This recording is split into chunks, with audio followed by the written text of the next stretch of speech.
Irmãos, nós vamos ter daqui a pouco mais um período de oração. Depois da mensagem nós vamos fazer um período de oração. Mas por enquanto eu gostaria de incentivar os irmãos a ouvir essa palavra com com o seu coração aberto, para a honra e glória do Senhor Jesus, e que possamos crescer um pouco mais no compromisso com Ele. O título da minha ministração hoje é Cumprindo a Grande Comissão. Grande Comissão, tá? Abra a sua Bíblia em Mateus, capítulo... Baixa o retorno para mim, só um tiquinho. Mateus, capítulo 28. Mateus, capítulo 28. Obrigado, viu, irmão? Mateus 28, 16. Mateus 28, 16.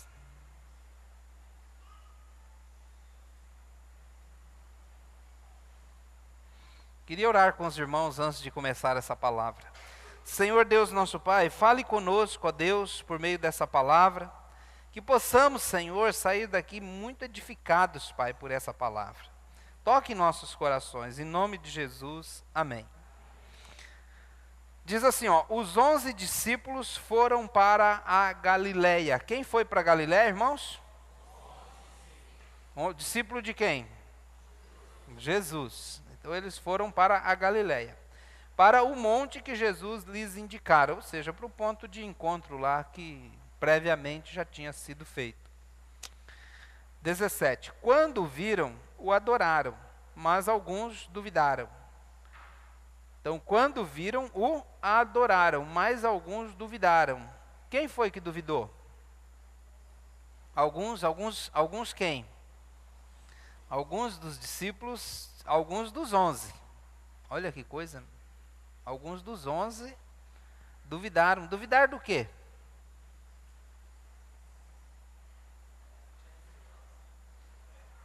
Duvidaram que ele tinha ressuscitado, que era Jesus ali ressurreto. Assim que fala? Ressurgido. Acho que é a palavra correta. Então, eles duvidaram. Alguns duvidaram. 18. Então Jesus aproximou-se deles, dos 11, e disse: foi-me dada toda a autoridade no céu e na terra. O que Jesus disse para eles?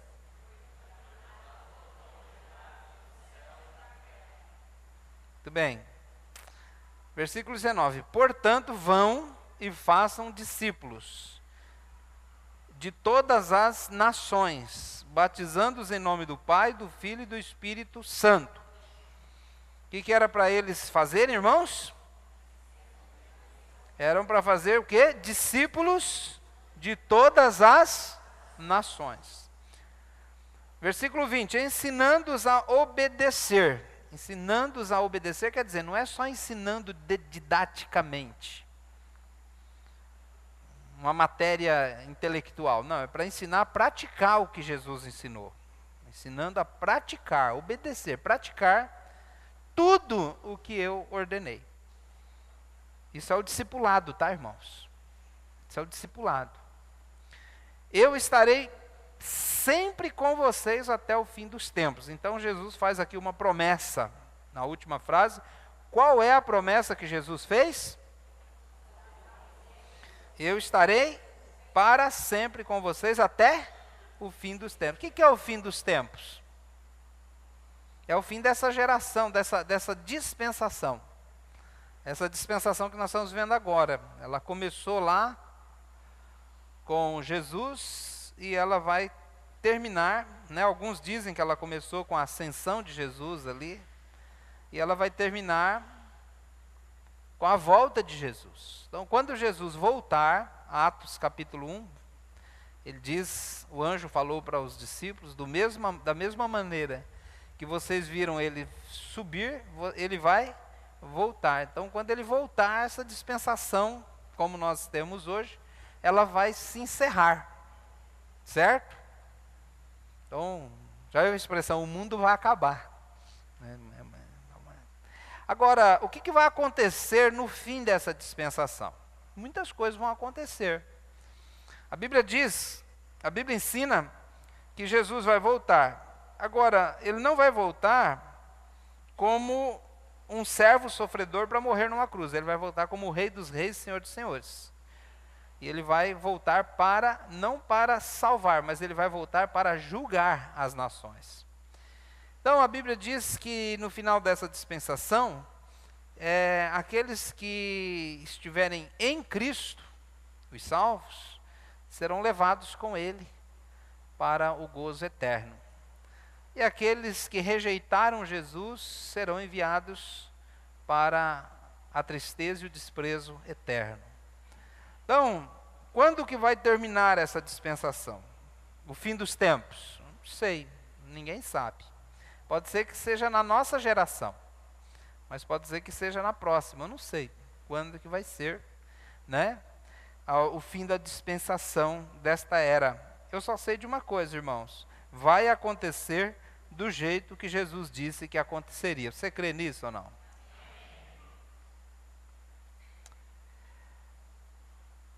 Então, irmãos, a grande comissão. Quero fazer 3 perguntas aqui nesse sermão. Primeira pergunta é: o que é a grande comissão? Segunda pergunta: para quem é a grande comissão? E terceira pergunta: qual é a melhor forma da igreja cumprir a grande comissão? Tá certo? 3 perguntas. O que é a grande comissão? Para ficar bem claro, sem nenhuma dúvida. Para quem é a grande comissão? Isso é muito importante. E qual é a melhor forma de nós cumprirmos ela? Talvez seja a resposta mais simples aqui, é essa. Então vamos lá. O que é a grande comissão? Irmãos, a grande comissão, ela é um chamado de Jesus, é uma santa convocação de Jesus para os seus discípulos, para irem e pregarem o Evangelho e fazerem discípulos em todas as nações da terra, em todos os povos e etnias da terra, certo? Então isso é a grande comissão, é um chamado, é uma incumbência, é uma responsabilidade dada por Jesus aos seus discípulos de ir e proclamar o Evangelho, mas não apenas proclamar o Evangelho, mas também ensinar os que aceitaram o Evangelho a obedecerem a tudo que ele ensinou, ou seja, a fazer o discipulado. Então, fazer discípulos é a nossa missão. Está aí, ó, a frase que a gente não pode esquecer dela. Fazer discípulos é a nossa missão, certo, irmãos? É a grande comissão. A palavra grande comissão não está na Bíblia, mas ela é usada desde os primórdios do cristianismo para os 5 textos aonde Jesus traz essa comissão aos seus discípulos. Mateus 28, 16 a 20, Marcos 16, 14 a 20, você lembra o que está escrito em Marcos 16, 14 a 20 ou não? 14 a 20, ele diz: ide por todo mundo, quem sabe fala comigo, ide por todo mundo, pregai o Evangelho a toda criatura. Quem crer e for batizado será salvo. Quem não crer será condenado. Estes sinais seguirão os que crerem. E assim vai, né? Lucas 14, 46 e 48. É o terceiro texto da grande comissão. Lucas 24, 46 e 48. Ele diz assim, ó: em meu nome será pregado o reino a todas as nações. Será pregado esse evangelho a todas as nações para a remissão dos pecados. O quarto texto é João capítulo 19 a 23, João 20, 19 a 23, João 20, 19 a 23. Jesus se apresentou aos seus discípulos depois de ter ressuscitado e falou: assim como o Pai me enviou, eu vos envio. E também ele falou do Espírito Santo lá com eles. Atos capítulo 1, versículo 3 a 12, né? Então, toda aquela história que no mesmo monte aqui que eles estavam, Jesus foi subindo da vista deles. Não, antes Jesus falou assim: toda autoridade me foi dada no céu e na terra. Então, que eles deviam fazer discípulos em Jerusalém, Judéia, Samaria e até os confins da terra.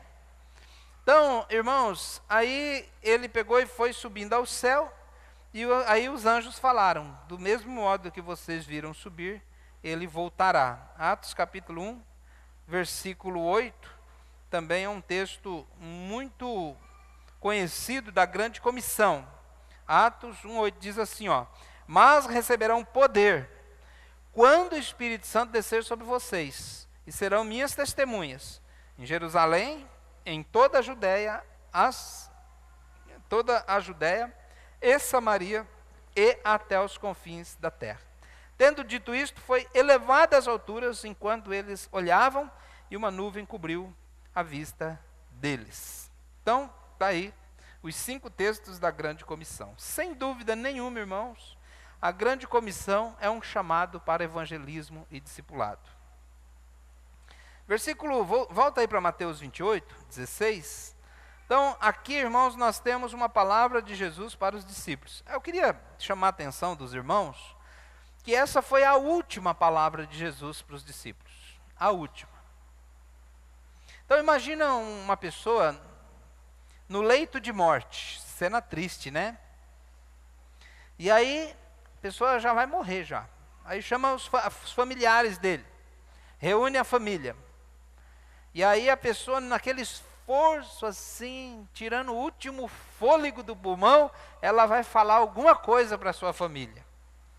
O que você acha que essa pessoa vai falar para a família? Não esquece de regar as plantas, dar comida para o cachorro e pagar a conta de luz. Você acha que é isso? Não. O que vai falar? Vai falar algo assim muito importante, muito profundo. Assim, algo lá do mais profundo da sua alma.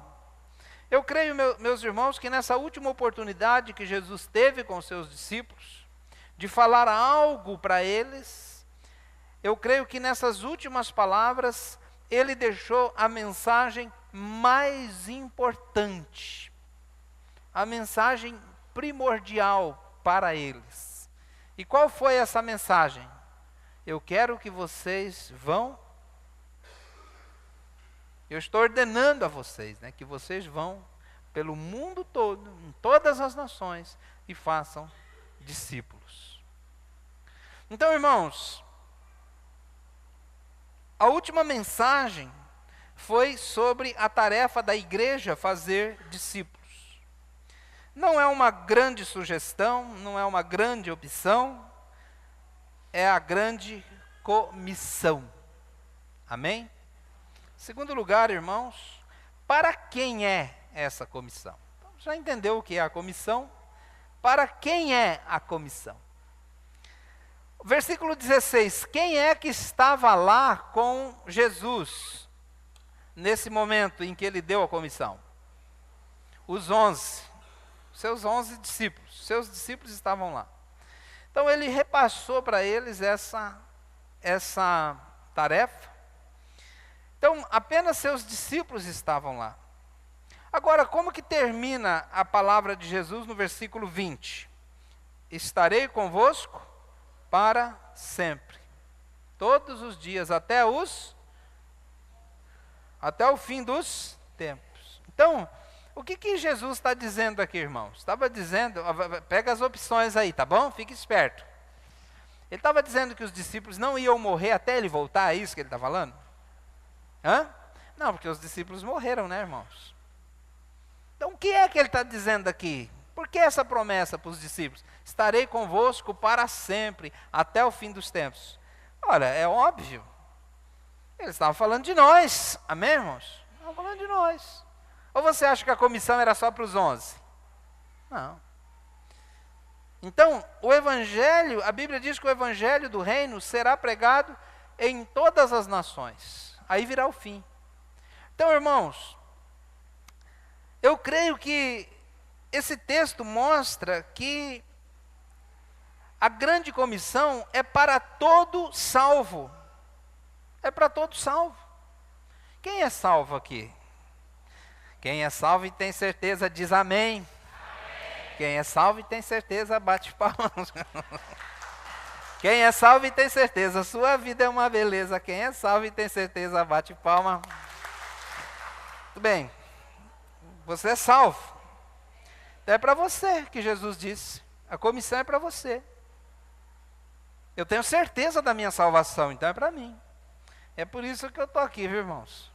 Agora, ela não é para você se você não for salvo. Aí não é para você. Aí você não tem que se preocupar em cumprir a comissão, certo? Se você não for salvo, aí não pesa sobre seus ombros essa responsabilidade. Mas se você é salvo, é para você que Jesus está falando. Você acredita nisso ou não?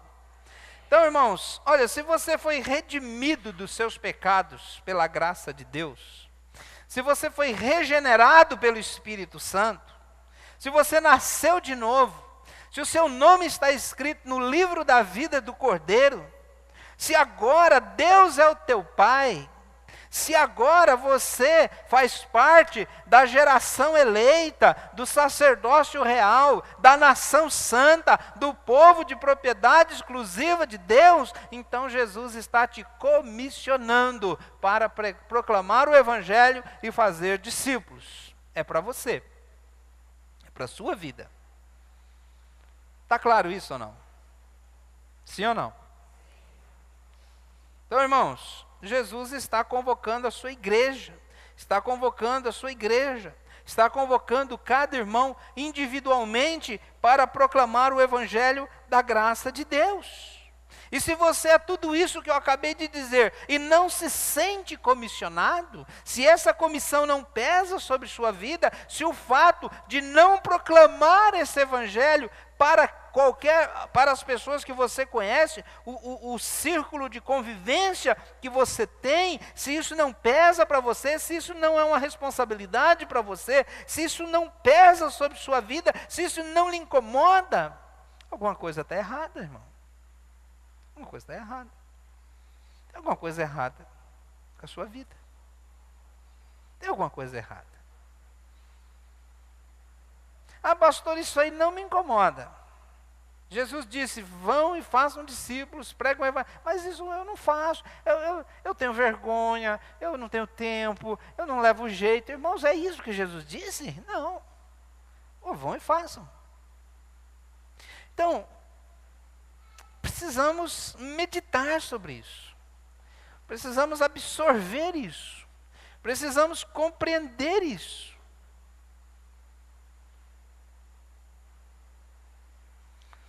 Por que é tão importante para Jesus Cristo que a sua igreja faça discípulos? Por que é tão importante? Em primeiro lugar, porque Jesus tem interesse na salvação de todas as pessoas. Nós não. Nós não. Nós temos interesse na salvação de algumas pessoas, mas não de todas. Mas Jesus tem interesse na salvação de todas as pessoas do planeta Terra. Aquele mais perdido pecador que você não queria que ele nem tivesse vivo aqui andando nesse planeta Terra, Jesus quer salvá-lo. Quer salvar essas pessoas. Quer salvar todas as pessoas. Ele ama profundamente e tem o desejo de salvar todas as pessoas. Em segundo lugar, é tão importante para Jesus que a igreja faça discípulos, porque o problema da humanidade, irmãos, não é economia, não é segurança, não é saúde pública. O problema da humanidade, sabe qual que é? É pecado. É pecado. É por isso que a humanidade está de mal a pior, por causa do pecado. Jesus Cristo veio ao mundo para nos salvar dos nossos pecados. Então, como que podemos libertar as pessoas dos seus pecados? Por meio do Evangelho. Irmãos, terceiro lugar, é tão importante para Jesus que sua igreja faça discípulo, porque só o Evangelho pode mudar a situação miserável do ser humano. Só o Evangelho muda, irmãos. Nada mais muda. Nada mais muda. Filosofia não muda, nada muda a vida do ser humano, só o Evangelho transforma. Só o Evangelho transforma. Irmãos, o ser humano vive numa situação deplorável. Eu até queria mostrar um vídeo, mas eu acabei esquecendo de achá-lo. Mas tem um filósofo ateu chamado Leandro Carnal. Quem já conhece Leandro Carnal? Ele é um ateu, cara muito inteligente, mas ele estava falando sobre a igreja. Por que a igreja está ganhando terreno em cima do movimento esquerdista, em cima de outros movimentos, em cima de outras religiões? Por que o cristianismo ganha terreno? E eu achei fantástica a visão de um cara que está do outro lado. Ele falou, olha, pensa comigo. O cara é cheio de vício, bebida, cigarro, droga. A família vive na miséria. O cara nunca tem dinheiro para nada, o casamento está destruído. Os filhos estão apavorados. Aí chega um momento, eles vão lá para a igreja. Chega lá, ele se converte lá na igreja. Aí ele para de beber, para de fumar. Só isso já vai melhorar a qualidade de vida dele um montão. Aí ele começa, aí algum irmão lá já dá um emprego para ele, já arruma um emprego para ele, encaixa ele em algum lugar, ele começa a ganhar dinheiro, começa a melhorar de vida. E aí ele diz nesse vídeo, ele fala assim, ele dá o dízimo na igreja, mas o descrente paga uma fortuna para terapeuta, porque vive tudo atrapalhado das ideias. Os mais ricos são os piores. Psicólogo, psiquiatra, remédio, um monte de coisa para tentar sanar seus problemas emocionais, é ou não é? Vocês sabem. Aí o cara vem para a igreja, a vida dele começa a mudar.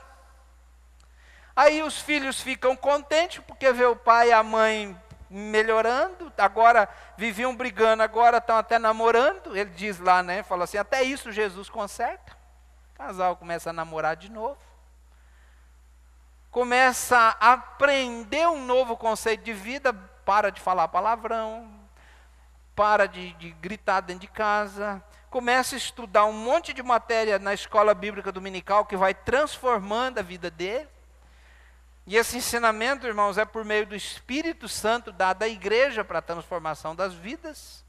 Ele falou, é por isso que a igreja vai caminhando muito bem no Brasil e crescendo. Agora, precisa de uma pessoa que nem crente é falar uma coisa dessa, ter uma visão dessa da igreja? Precisa, irmão, nós sabemos. E deixa eu dizer uma dica aqui, não quero pegar no teu pé não, mas vou dar uma dica. Dica bacana, né? Às vezes você fala, pastor, mas sabe, tem coisa que não está legal assim na minha vida. Algum princípio bíblico que você não está praticando. Se você praticar, vai melhorar sim. Se você praticar os princípios bíblicos, falar, talvez eu não conheça eles, faz o caminho, se matricula na escola bíblica dominical, vai lá na célula e faz pergunta para o líder, você vai aprender os princípios bíblicos. E você vai praticar ele, a tua vida vai melhorar.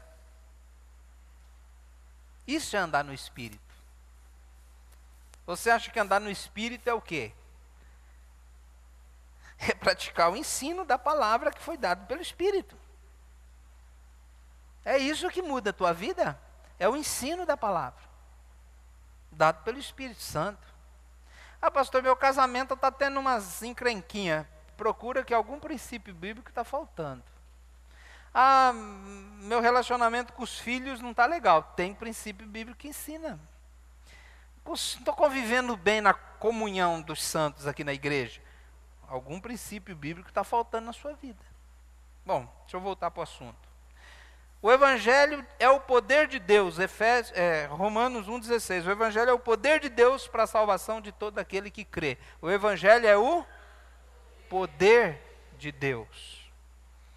É o poder de Deus. Então, o que a igreja precisa para transformar o mundo, irmãos? Fala aí para mim. Precisa de ter uma equipe de psicólogos e psicoterapeutas para montar salas aqui e receber o povo, é isso? Não, nós já temos a ferramenta, irmãos. O Evangelho é o... Fala com bastante convicção, assim, para você crer nisso. Diga assim, ó, o Evangelho é o poder de Deus para a salvação de todo aquele que crê. Isso funcionou na minha família, irmãos. Como é que era? Minha irmã está ali, ó. Como é que eram nossos pais antes de Cristo? Pois pergunta para ela. Como é que era a vida nossa antes de Cristo? Jesus entrou na nossa casa, transformou nossas vidas. Nossa vida, irmãos, era a vida dos meus pais. Meu pai era bebê, não tinha dinheiro para nada, morava numa casinha sem banheiro, sem luz elétrica, sem nada. Minha mãe sustentava a casa trabalhando, mas era viciada em cigarro.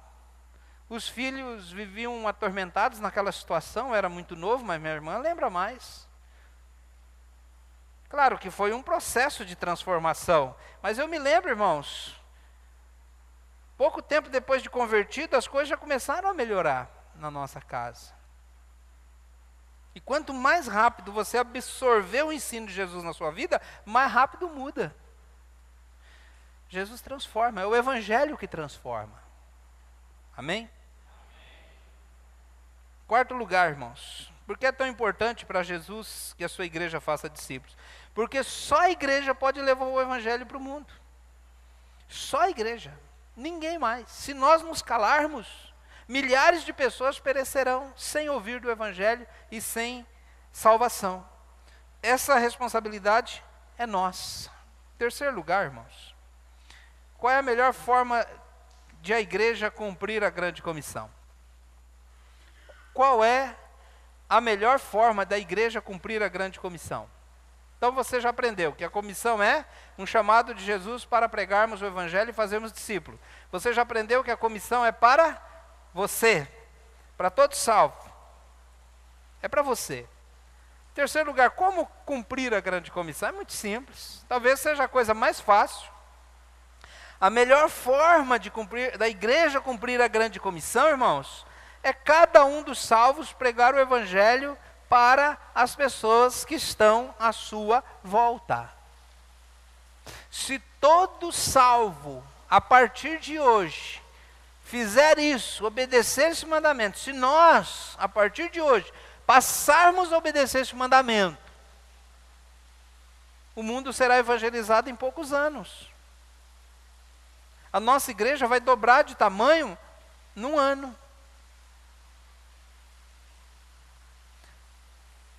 Mas eu li uma estatística do Instituto Barna, que é um instituto cristão, que fez recentemente, falou que 51% dos cristãos não sabem o que é a grande comissão. Não sabem. 51% dos crentes não tem noção do que seja isso. Mas um número muito pequeno cumpre a comissão. Deus não quer que você saia daqui de Campinas e vá pregar o Evangelho lá na Coreia do Norte. Ele quer que você pregue o Evangelho para o seu vizinho, para o seu colega de trabalho, para o seu mecânico, para o seu professor, para o seu coleguinha de escola. Ele quer que você pregue o Evangelho para o seu pai, para a sua mãe, para os seus irmãos, para o seu tio e para a sua tia. É isso que ele quer que você faça. Essa é a comissão. Atos capítulo 8, abre lá. Atos capítulo 8. Até o final do culto vai refrescar um pouco, viu? Atos capítulo 8.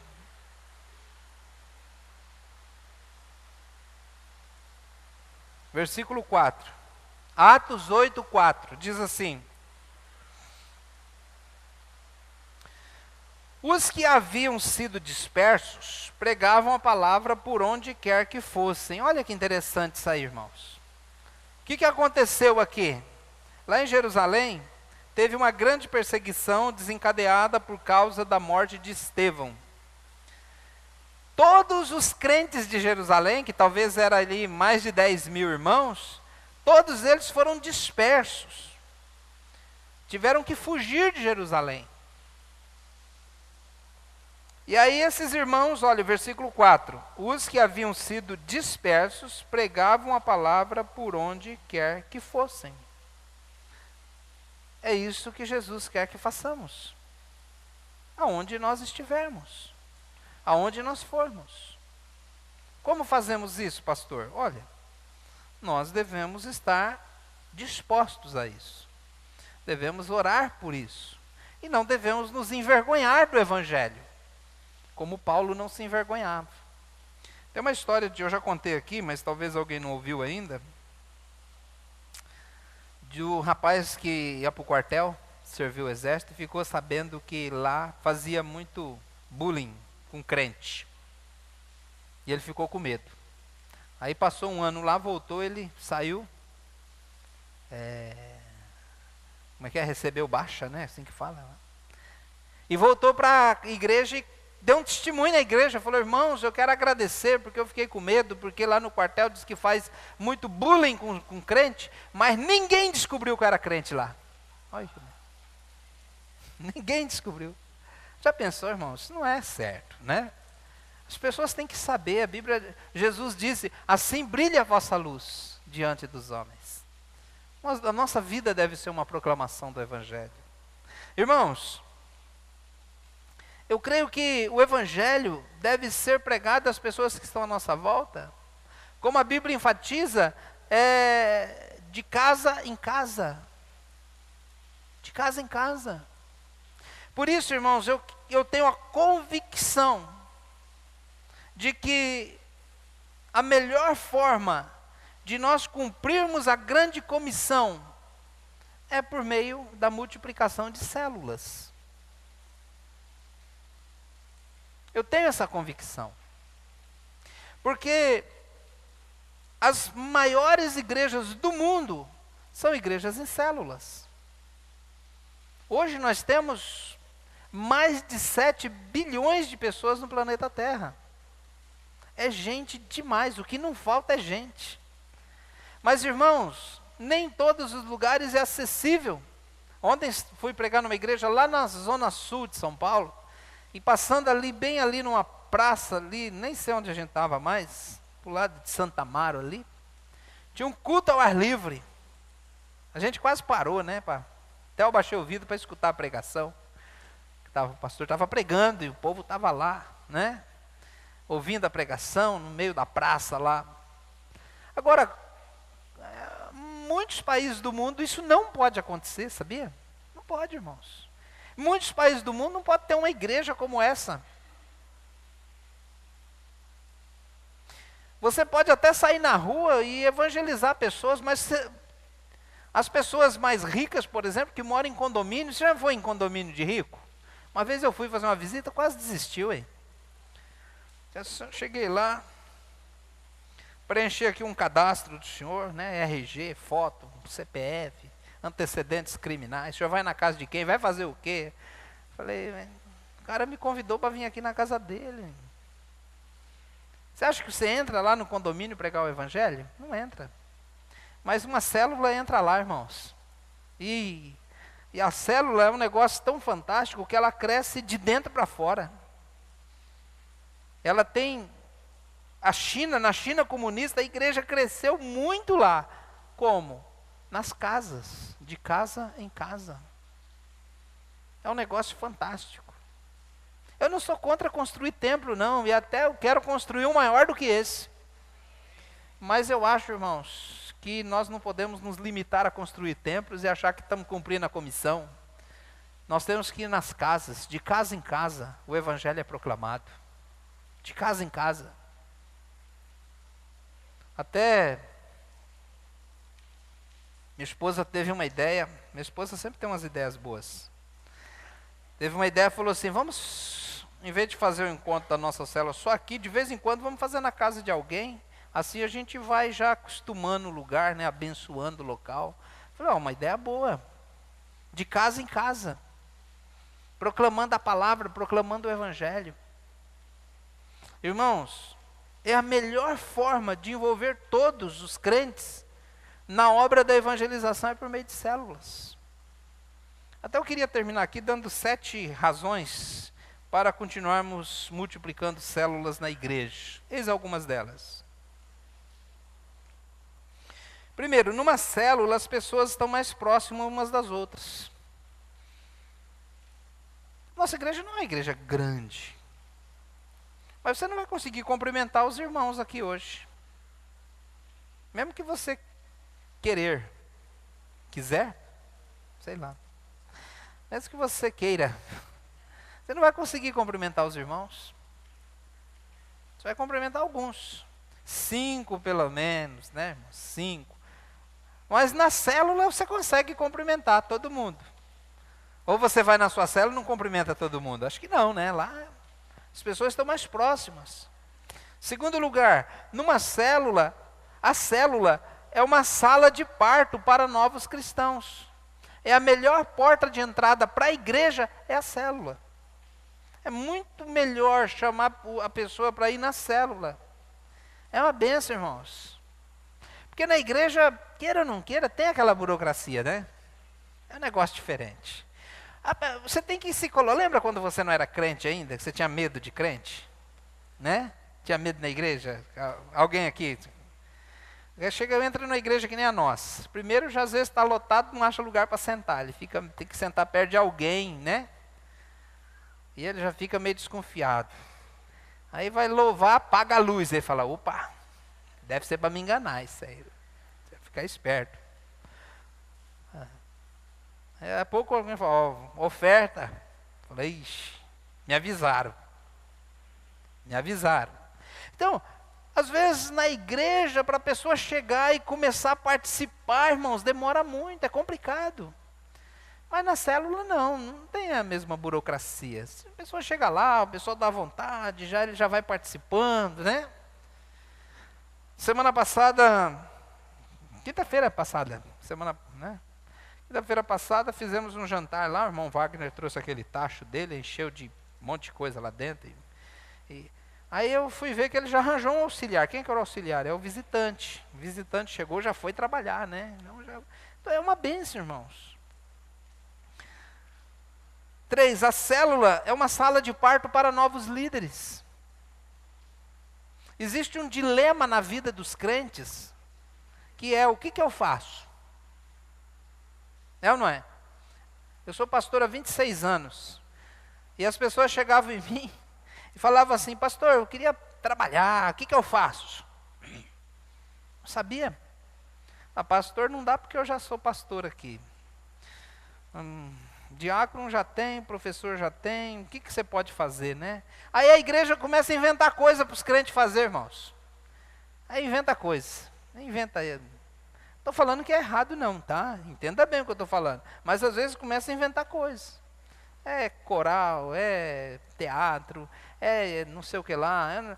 Porque o povo está meio querendo se envolver com alguma coisa. Uma igreja em célula não precisa disso. Sabe por quê? Porque na igreja em célula, a pessoa já está envolvida. Já está envolvida, irmãos. Então, lá na célula, talvez você não percebeu ainda, mas lá na célula todo mundo está em treinamento. Já te pediu para você trazer o versículo do dia? Você ficou com as tripas dando um nó assim. Como é que eu... Já é o treinamento, você não percebeu, mas já estão te treinando. Você vai ser um líder de célula também.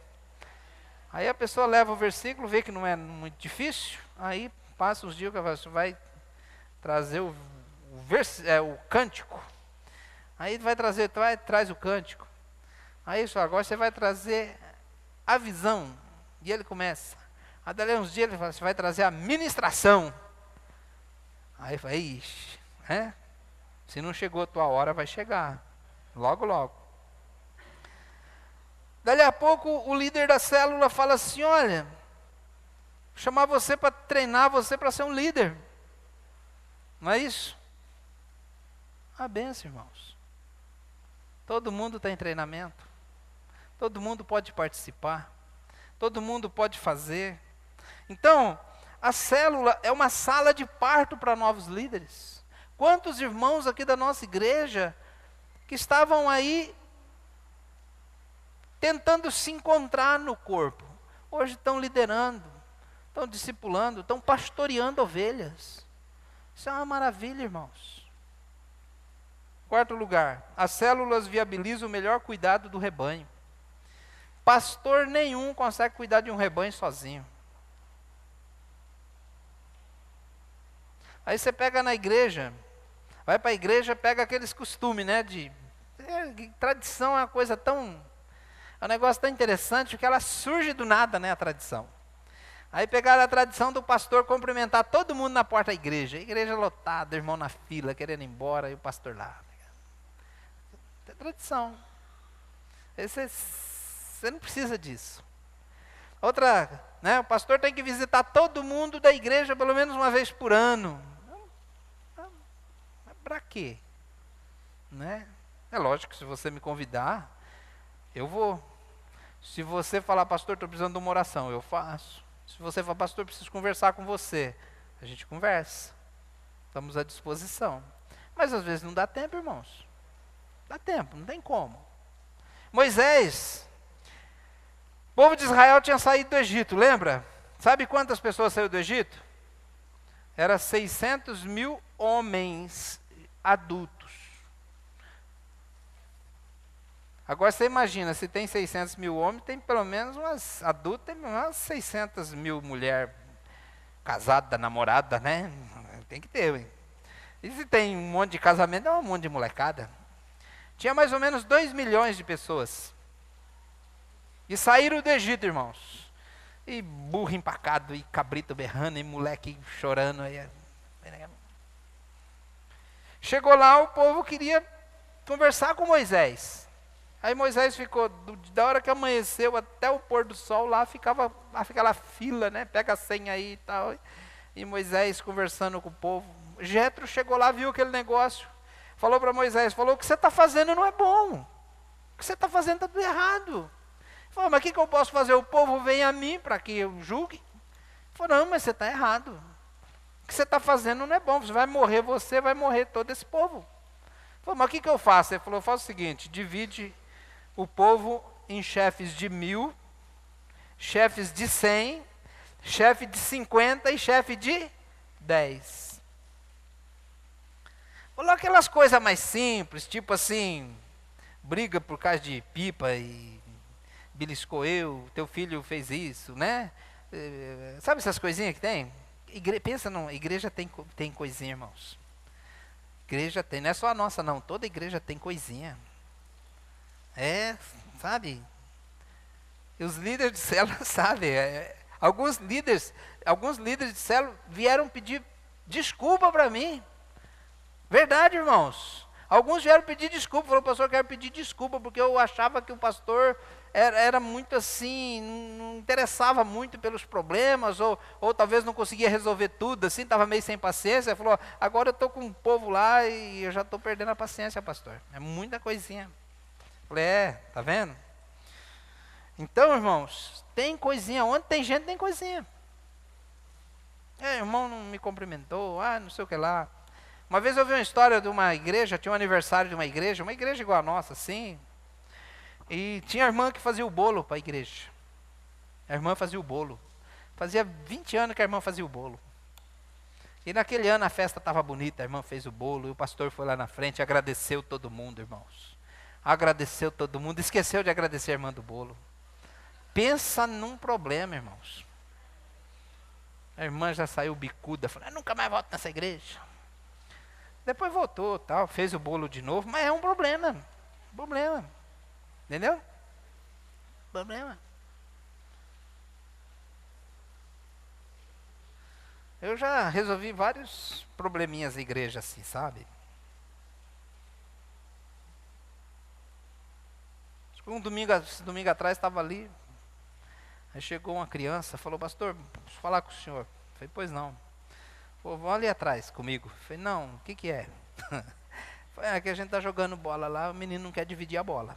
O senhor vai lá e resolveu o problema? Eu falei, eu não vou, mas vou mandar um enviado. Chamei um jovem, falei, vai lá resolver o problema. Não sei o que ele fez lá, mas não voltaram mais. Então tem, irmãos, tem as coisinhas. Agora, se você está numa célula, você está cuidado. Os limites do rebanho são, os limites do cuidado do rebanho são expandidos. Por isso que numa igreja em célula, você pode crescer, e o povo continua sendo cuidado, porque o líder está ali sendo cuidado, está aprendendo. Às vezes o líder fica assustado, fala, não pensei que era assim, né? Mas o povo tem resposta. Aí o Jetro falou para ele, falou, esses probleminha mais simples, né? Teu cachorro comeu minha galinha, essas coisas assim, você tenta resolver. Mas se for um problema grave, você traz para mim. A gente resolve aqui. Coisa grave, né? Então, irmãos, mas a maioria dos problemas de uma igreja são coisas simples. Não estou desmerecendo os probleminhas que acontecem, mas acontece. Só estou dizendo que às vezes é uma coisa simples. É coisa difícil de resolver, né? Só dar uma organizada. Então, quinto lugar, as células são instrumento de mobilização para o rebanho. Eu já falei sobre isso, aonde todos podem trabalhar. A célula facilita o processo de ensino e aprendizagem, não é, irmãos?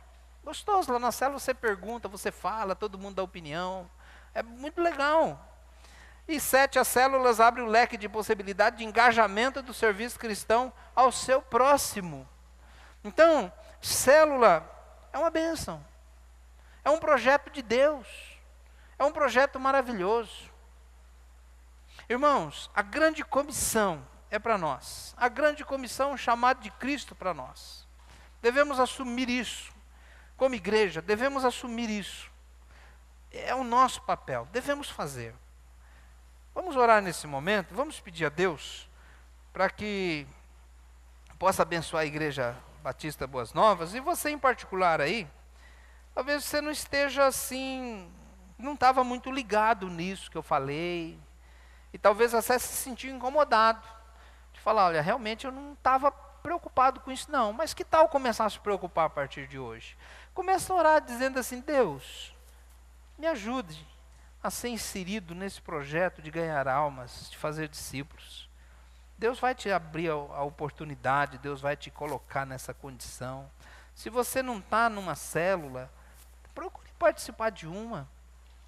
Nós temos 11 células aqui na igreja. E estando numa célula, se envolva com os projetos que ela tiver lá.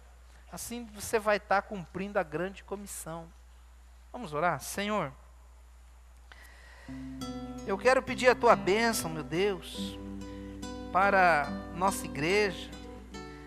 Meu Deus, muitas coisas que precisamos fazer. Incendeia, Senhor, nossos corações. Espírito Santo, vem sobre nós. Espírito Santo, incomoda-nos. Deus, nós temos a ferramenta, que é o Evangelho, para transformar vidas. Nós temos, ó Deus, a missão dada. Deus, tira todo empecilho, todo embaraço, tira tudo que nos atrapalha. Tira, Senhor, qualquer coisa que esteja atrapalhando, ó Deus, o desenvolvimento dos irmãos. Abençoe o ministério das células. É algo, ó Deus, que estamos muito felizes em estar fazendo. Estamos muito envolvidos, ó Deus, e queremos nos envolver mais. Eu peço a Ti que o Senhor levante homens e mulheres aqui nessa igreja para liderar células. Homens e mulheres que têm o coração de Davi, disposto a fazer toda a sua vontade. Deus, para que possam realmente, ó Deus, fazer aquilo que Te agrada. Em nome do Senhor Jesus. Abençoa, Senhor, em nome de Jesus. Amém. Irmãos, eu queria terminar aqui, queria orar. O grupo de louvor vai cantar mais uma música, mas pode ser daqui a pouquinho. Vamos ficar em pé, aquele que puder. Se puder apagar essas luzes para mim, pode deixar a música tocando. Queria orar por alguns motivos aqui com os irmãos. E queria que a igreja me ajudasse nesse momento em oração.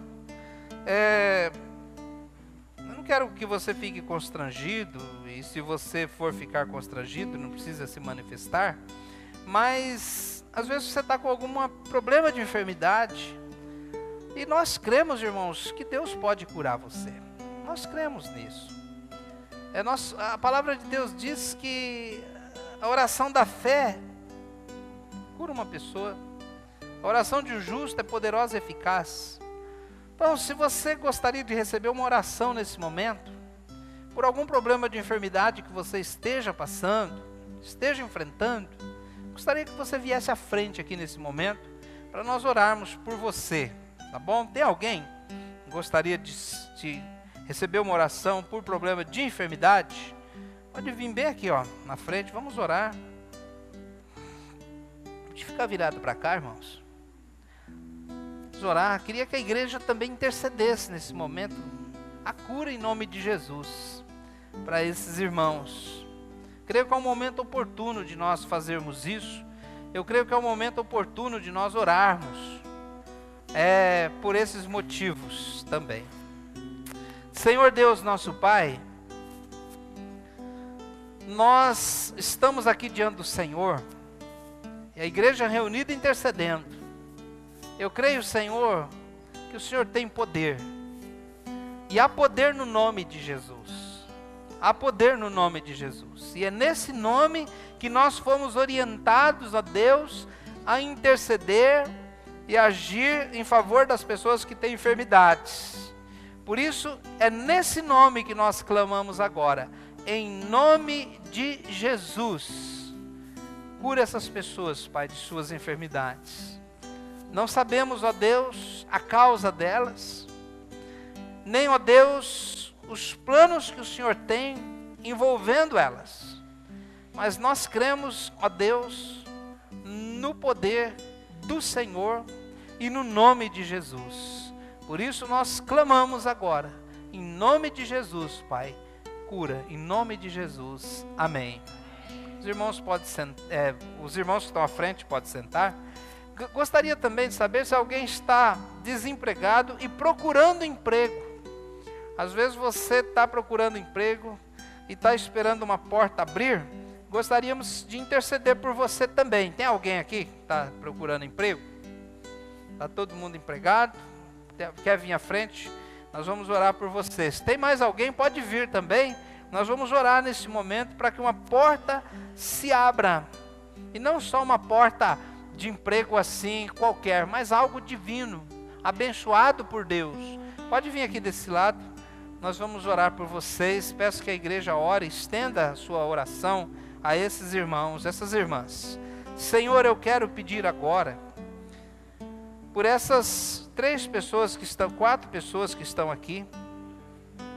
Estão precisando, ó Deus, de um trabalho, de um emprego, uma fonte de renda para abençoar suas vidas. Eu creio, Pai Santo, que o Senhor é um Deus abençoador. Eu quero pedir a Ti, ó Deus, que em nome de Jesus, o Senhor abra uma porta de emprego. Abra uma porta, Pai. Não um emprego ruim, aquele emprego onde tem que fazer coisas erradas, mas um emprego abençoado, um emprego bacana, um emprego que não os atrapalhe de servir a Jesus. Deus, eu creio, Pai, que essas pessoas serão abençoadas nesse pedido que estão fazendo aqui hoje, em nome de Jesus. Amém. Amém. Os irmãos podem sentar. Eu queria também, irmãos, agora orar por algumas pessoas que estiverem enfrentando alguns desses problemas. Precisa falar, não precisa manifestar, mas eu gostaria de pedir a você, talvez você está com uma tristeza no coração e não sabe por quê. Às vezes é uma opressão maligna. Às vezes é uma situação que você está até desconhecendo o que está acontecendo na sua vida, mas você sente uma tristeza. Às vezes você está com depressão, deprimido, sem vontade de comer, sem vontade de ir trabalhar, sem vontade de sair da cama, sem vontade de conversar com os seus amigos e familiares, está sem perspectiva de vida. Às vezes você está com ansiedade no teu coração, com sentimento que alguma coisa ruim vai acontecer, alguma coisa ruim vai acontecer na sua vida. Às vezes você está também, irmãos, com algum problema que está te incomodando. Às vezes um pecado que você não consegue abandonar. E pecado, irmãos, traz um fardo na vida da gente tão grande. Pecado. Então Então eu queria dar essa oportunidade agora. Se você tem um desses problemas, uma situação difícil, algo que está assim, oprimindo a sua vida, algo que está tirando a sua alegria, você sente que está drenando suas forças, a sua alegria, a sua felicidade, eu queria orar para Deus te libertar disso essa noite. Se tem alguém, vem à frente. Eu queria orar nesse momento pela sua vida.